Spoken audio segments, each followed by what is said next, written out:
Hi, this is Teddy. And this is Arthur. Now listen to Tony the Democrat on Two Broads Talking Politics. Write postcards, y'all.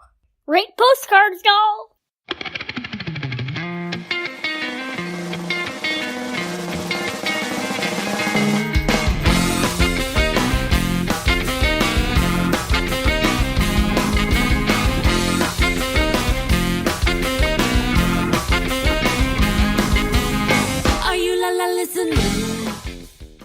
Hey everyone, this is Kelly with Two Broads Talking Politics. I'm here with my co-host Sophy. Hey Sophy. Hey, hey. And joining us today is a returning guest. We have Tony the Democrat, who was last on in December of 2017, so quite a while ago. Hi Tony.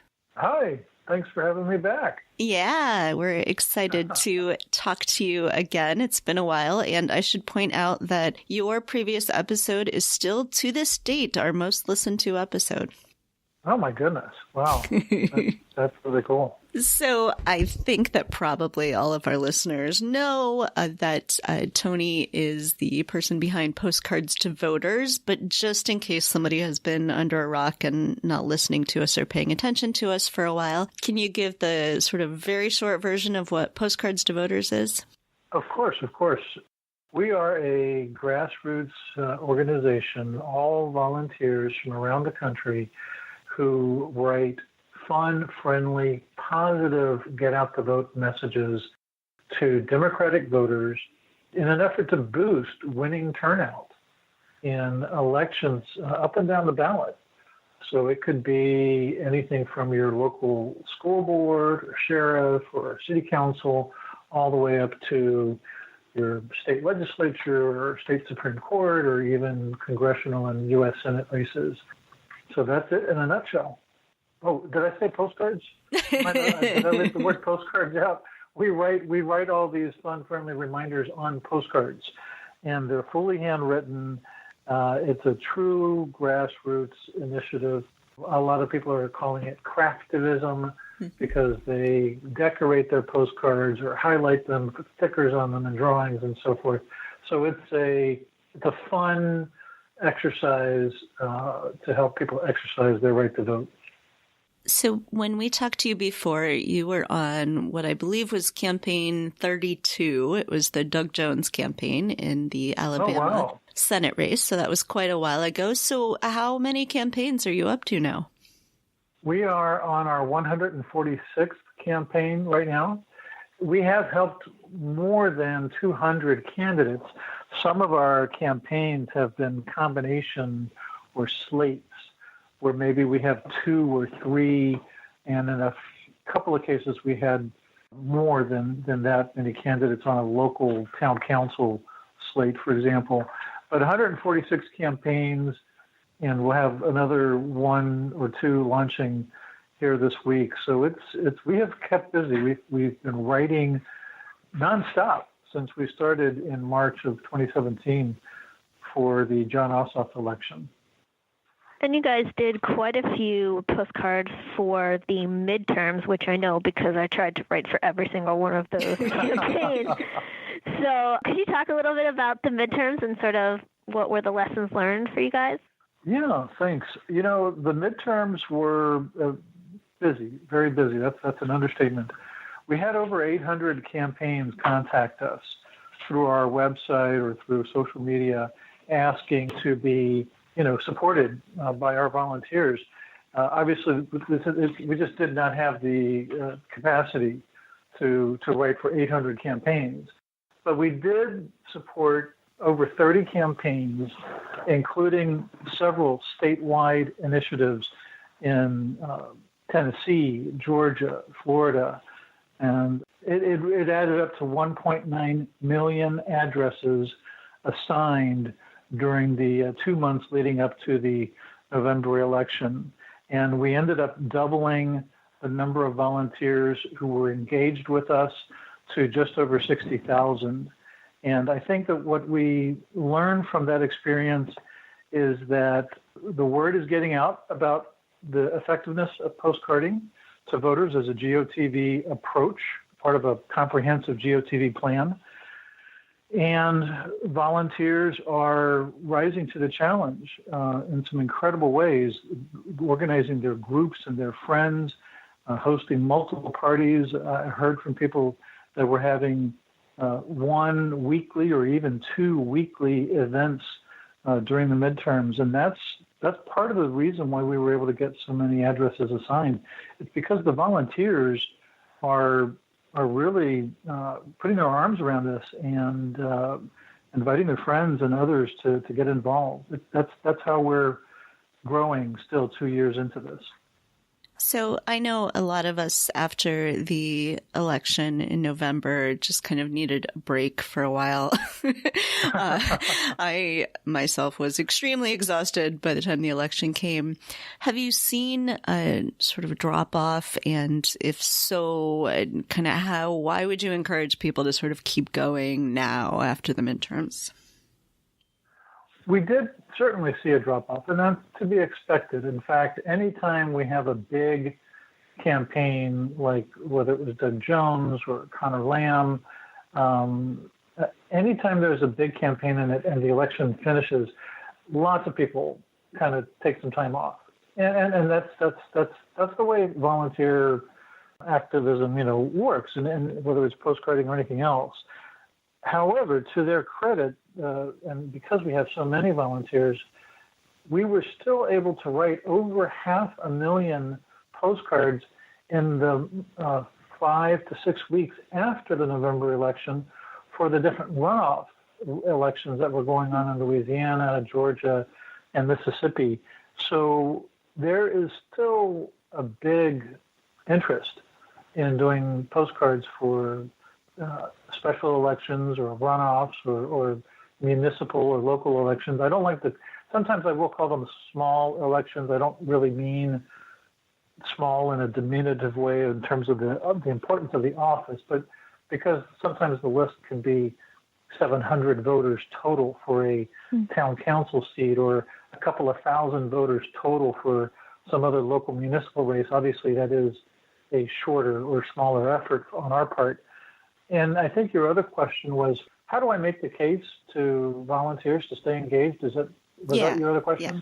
Well, there are a lot of reasons to stay involved. For one thing, we can have an outsized impact in a local race because there are so many fewer voters to reach out to, and we know that the turnout in a municipal election is going to be, multiples, lower than, say, a midterm or a general.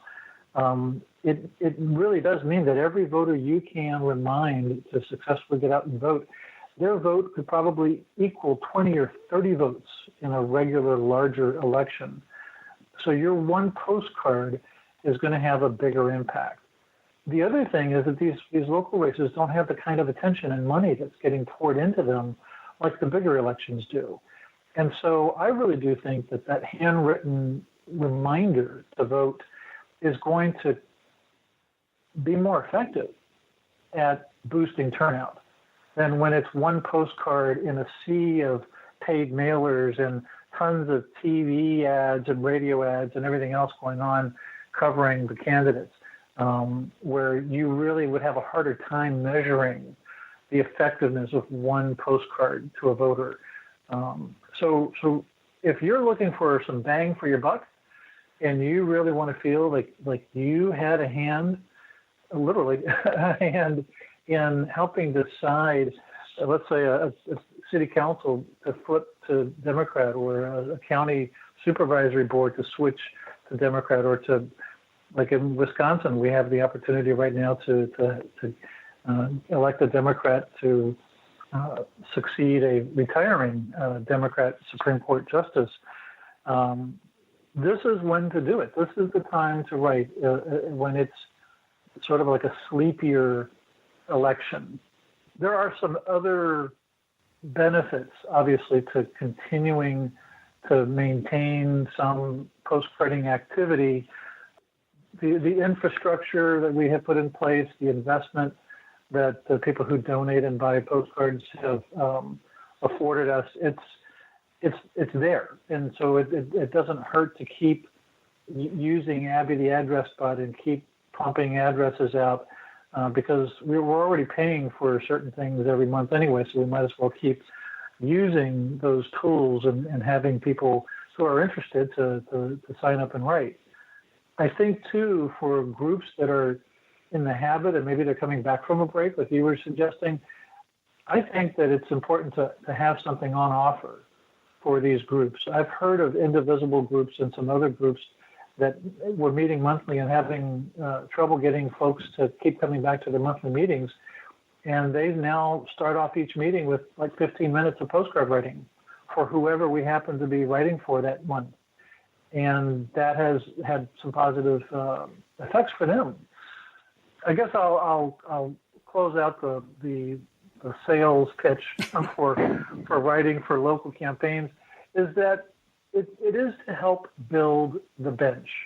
I know you guys have talked about this before, and most of your listeners understand this, but a candidate running, let's say for state legislature, a first-time candidate running for state legislature has all these challenges built in. They're brand new.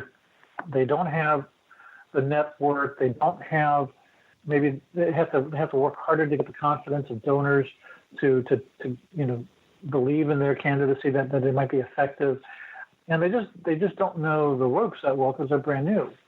But if instead that candidate had 2 or 4 years at in the office as a school board or some other local elected office, by the time they decide they want to run for state legislature, now they have some history. They can, with more confidence, attract donors and expert or experienced campaign staffers. They can mount a credible campaign for state legislature, and that's what the other side has been doing for a long, long time, a couple of decades now. They saw the opportunity that they could easily win these little local seats, and then those elected officials on their side would have the chops, right, to run for higher office and have a better chance of winning. We need to play a lot of catch up. So that's probably the most important reason for doing this, is that we need to build that bench. I also just want to say, as a volunteer for Postcards to Voters, every campaign is great, but I actually like the smaller, quote unquote, smaller campaigns better because I feel like you learn more. Overall, if you're writing for Senate campaigns or gubernatorial campaigns, oftentimes you're kind of talking about the same top issues, right? Healthcare, jobs and economics, reproductive rights, things like that.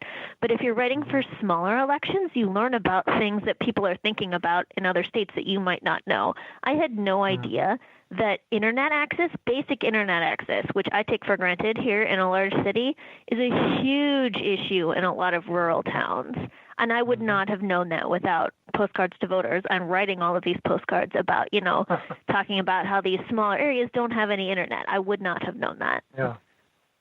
Well, and even the healthcare in some of these rural communities, I can't remember which campaign it was, but there was one that had a talking point about the, hospitals in the rural communities. Mm-hmm. Yeah, that's a good point. I'm glad you mentioned that. In fact, I really continue to encourage the campaigns to give us as many optional talking points as they want, because the more they give us, even though I realize we'll never write all of those talking points on a single postcard. I mean, I don't think they make postcards that big. The more that they give us that provides some insight into why they're running, I think it does help connect to the volunteers who are writing. Mm-hmm. And you each get to pick and choose from those optional talking points the things that you relate to, the things that you care about. And I think that really does provide an additional, I don't know what the right word is, maybe touch point or reason to be invested in the candidacy of this person states and states away. Because now all of a sudden you realize, what's at stake here? Why is this Democratic candidate, besides the fact that they're a Democrat, why is it important for them to win? for that community. And so I appreciate your mentioning that, because that's kind of been my thought, my hope, that these are extra talking points, as detailed as some of them might be in that local community, there's a benefit to that. You had a Facebook post the other day about postcarding groups, and that there was a group that reached out to you and they wanted to adopt a Florida county to do vote by mail. Can you talk a little bit about that? That sounded so neat to me, this idea that sort of one indivisible group or some other kind of postcarding group might adopt, a certain place to write to was a really neat idea. Yeah, absolutely. And I just got goosebumps while you were describing that, because it is such a cool, unexpected thing to hear from somebody saying, hey, we want to adopt a county. So I was happy to help. And basically what happened was it happened to be an indivisible group, and they wanted to do something in support of our announced 2-year effort to write to every single Democratic voter in Florida who is not already enrolled in their vote by mail program. We're going to go county by county. We did 5 counties as a pilot last year with some terrific results in terms of the number of new Democrats that enrolled. And that meant that for 2 years, after they enroll and vote by mail, they will automatically receive a ballot for every election for which they're eligible. So it means that we will be promoting better voting habits among these Democrats, even in small down ballot races and in special elections too, as they occur. So this group reached out and said, well, we can do around 2,500. That's our commitment. Do you have a county with close to 2,500? And I found a county, Marion County, that had 2,600 in the list. And so I gave that to them. And I actually, went above, a little bit beyond what I usually do when we send out the list, because I knew that they had to have some logistics to prepare that list and hand it out to people. So I created a little mail merge template in Word and basically, condensed all the instructions just to the bare minimum for this vote by mail message. And because there's not an election date attached to this effort, it can happen over a month or 2 months, however long it takes for that group to get it done. And I just was so, again, impressed with their initiative to do this and their commitment. It'll be very nice to see if we can get the numbers after. I don't know how well they'll be telling me what their bookends for writing this is. Like, will they tell me the start and end, or will I be able to get a snapshot from the supervisor of elections for that county to compare before and after? I'm not sure, but either way, we know that this is going to be a big help. And already in response to that Facebook post, there have been 3 other groups that have reached out, and a couple of them are very modest. I mean, much smaller than 2,600, but they still want to help. And I think that whatever we can do to keep groups of volunteers like these engaged in a not just busy work, in a truly productive fashion that will have a 2-year tail, basically, for improving the voting habits of these Democrats that are going to reach out to. I think it's just, I don't see any other way to respond. We have to do that sort of thing. Have you gotten any complaints from the USPS about how many postcards they have to deliver now? No, not one. I will tell you that Joe Burney, one of our supported candidates up in Oregon for a county supervisor position, I think it was Lane County, and he ended up winning. I happened to be in Eugene, Oregon, and I met him. And he told me that one of his campaign stops during his campaign had been to speak with the postal letter carrier union, or some kind of I can't remember which union to be exact, but it was one of the postal workers' unions. And he heard from them afterwards, just shaking hands. He heard from them to a carrier. They were saying how much fun they had delivering those postcards. They were just like the highlight of their day, to see postcards from all over the country for their little Lane County supervisor election. And, obviously there are going to be people from all political persuasions, in delivering the mail, but I would hope that as Americans, we all cherish this expression of speech, the participation of grassroots volunteers in the electoral process. This is a fun, positive thing. We're not trashing the candidates when we write these postcards. So hopefully, whether they're Democrats or Republican letter carriers, they can find something to be proud of being part of this. I live in Wisconsin, so I'm really hoping that I get a postcard, even though I write the postcards and I'm going to go vote no matter what anyway. Every day now Sure. I've been like kind of checking my mailbox, hoping that I'm going to get one. Have you ever gotten a postcard? I have indeed. We did a campaign for Stacey Abrams and Sarah Riggs Amico in Georgia for the midterms, and we even did one for a school board candidate where I happen to live in her district. So I have received postcards because I don't, when I send a list out, I don't go in to take my address out. It doesn't occur to me to do that. So I have received postcards, and I know that some of the volunteers on our rapid response email team have received postcards before. It is a hoot.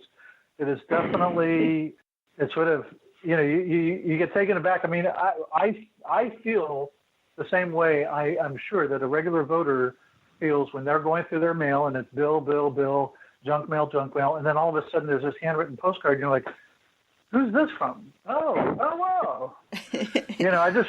I really believe that that's the kind of joyful reaction that people are having for the most part when they get our reminders. I think it's another reason why this continues to be a growing venture for us and for the volunteers and the campaigns. And who knows what we're going to be up to by 2020 in terms of volunteer, power. But we're going to keep offering as many campaigns as the volunteer writers demonstrate that they're interested in supporting. And sometimes it's a difficult choice. Like during the midterms, we can't write for everybody. And I know that there were some people that were sorely disappointed we didn't write for their candidate, or we didn't even write for somebody in their state yet. I know I had a very heartfelt email from a longtime volunteer who was unhappy that we didn't write for anybody in her state yet. But it's not, we're not, we're doing as much as we can with the resources available. We will continue to grow. And, goodness, if we woke up tomorrow and we had 200,000 volunteers signed up, then we would do much more to keep everybody busy. You mentioned your team, your rapid response team. How big is your team now? We grew to quite a bit. I think we had over 20 people supporting the operation during the midterms. We really had to grow fast because the number of emails coming in, the number of new people signing up. There were some days where we were signing up over 200 new people a day to get them on board. And that means we have to look at their sample written postcard.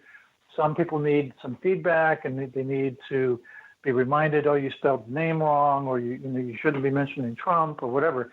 So those new volunteer emails take some time. And so we needed a lot of extra help. Right now, obviously, the demand is much lower. So people have gone back to their regular day jobs. But I still want to make sure that everybody realizes that each new volunteer is welcomed aboard by a real-life human being. And we still have a good number of people that do not text. They do not use Facebook. And so we still assign addresses from a spreadsheet manually for those people via email. And I just want to thank everybody who's ever been on our rapid response email team, and those that are still with us. They're such an integral, critical part for why this is working. And Abby, the address bot, our little texting robot, is wonderful, but we can't do it just with technology and automation alone. So, Tony, is there anything else that you wanted to make sure we talk about?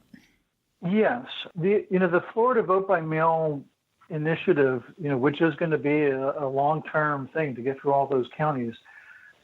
That's one way that we'll be able to have some, if you want to call it, filler in between special elections or other elections. Another thing that we're looking at doing is party building. And this is going to be a little bit more interesting to see how we can carry this off in an effective way. But it comes from a couple of things. First of all, we did a test for Amy McGrath's campaign in Kentucky last year, where they had a field office grand opening scheduled. And what we did as a proof of concept, we wrote to every Democrat that was within a certain radius of where that new office was going to be opened. We invited them to the grand opening. We weren't sure if Amy herself was going to be there, so we could not mention that on the postcard. All it was, hey, there's an office opening up, come check it out, volunteer. That was basically it. And the campaign told us that they had so many people show up for the event that they had to basically address everybody outside. They couldn't fit everybody inside. It was the most well-attended such grand opening of the 11 offices that they'd opened so far by that date. And so what that did for me was it kind of helped me see that, number one, there are some volunteers who are willing to write postcards for things other than an election, right? Mm-hmm. And it's a very small effort. We didn't have to write to a lot of people to make that big of an impact for that campaign's, volunteer drive. So what about all the Democratic Party offices around the country?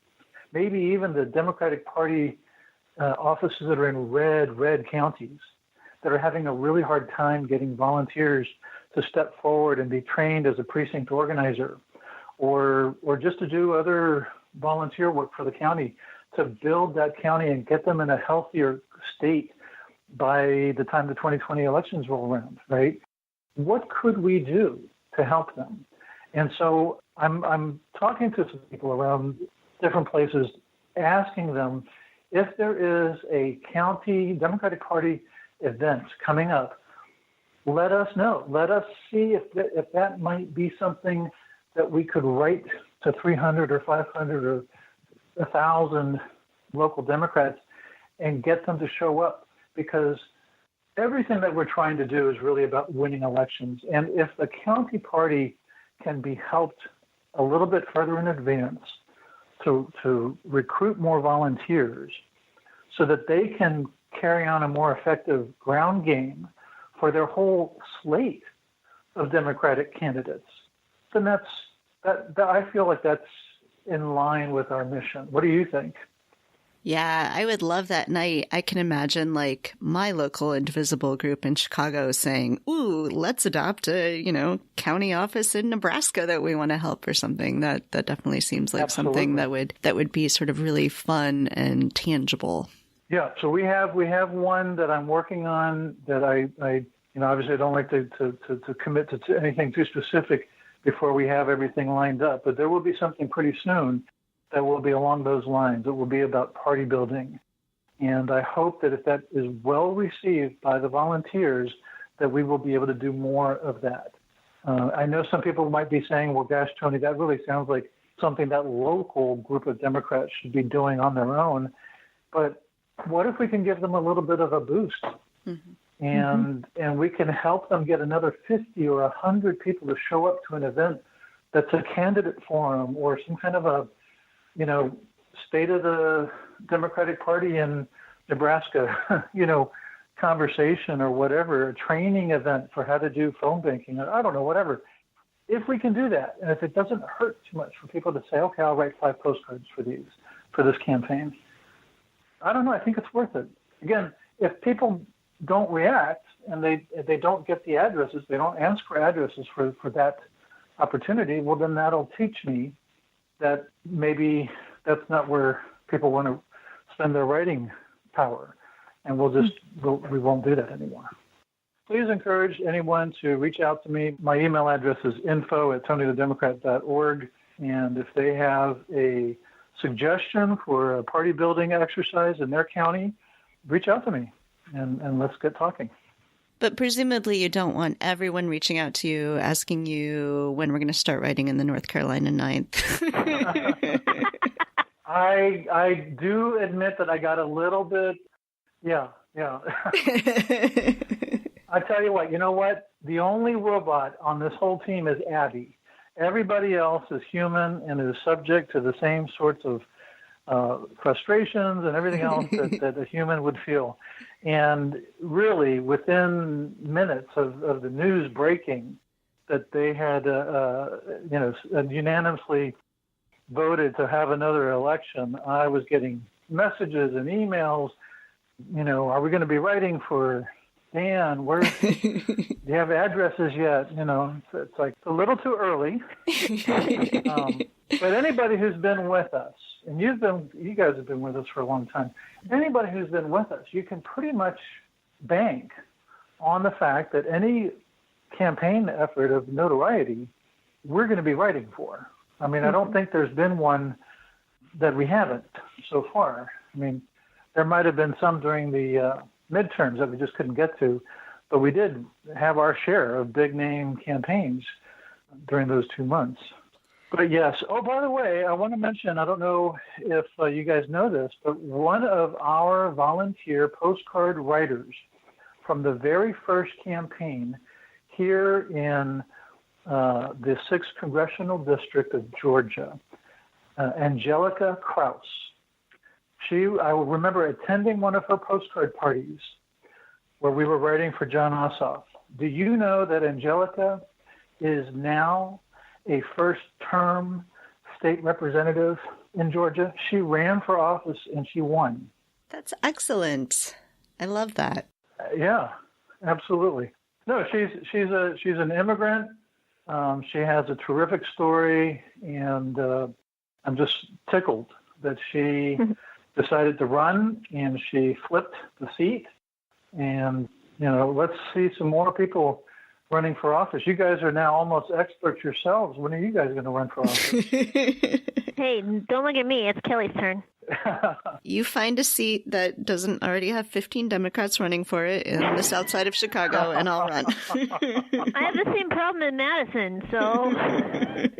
Well, this is why Democrats like you need to relocate to red areas. Yes, I hope my mom's not listening. Yeah, mine either. Well, thank you both for your ongoing support. I know you're retweeting tweets about our campaigns. You're sending folks our way. It really means a lot that you not only write for us, but you recruit for us. So thank you so much. I really appreciate it. If there's anything else I can do for you guys in your podcast, let me know. I'll make sure to try to pay it forward. Well, when we someday run for office, you can help us out.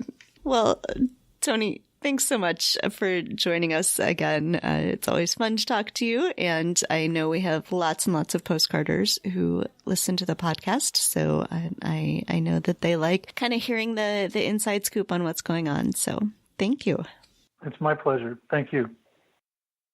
Thanks for listening to Two Broads Talking Politics. Our theme song is called Are You Listening? Off of the album Elephant Shaped Trees by the band Immunuri, and we're using it with permission of the band.